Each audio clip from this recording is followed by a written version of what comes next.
চারদিকে এত বিচ্ছেদ, এত ভাঙন। মনে হয় ভালোবাসা এখন আর কেউ টিকিয়ে রাখতে চায় না।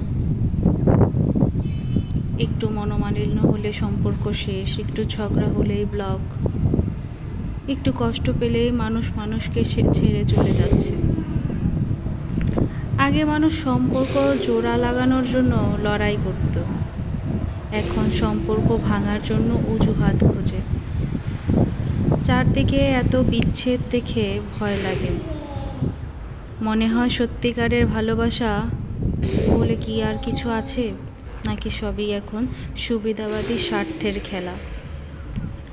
সংসার ভাঙছে, বন্ধুত্ব ভাঙছে, বছরের পর বছরের চেনা মানুষ অচেনা হয়ে যাচ্ছে। কেউ কাউকে ক্ষমা করতে চায় না, কেউ কাউকে ধরে রাখতে চায় না।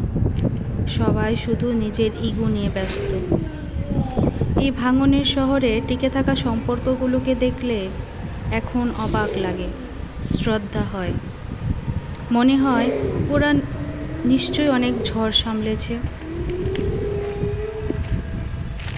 অনেক কিছুর মানিয়ে নিয়েছে, অনেকবার ছেড়ে যাওয়ার সুযোগ পেয়েও ছেড়ে যায়নি। এই যুগে কাউকে ধরে রাখাটাই সবচেয়ে বড় ভালোবাসা।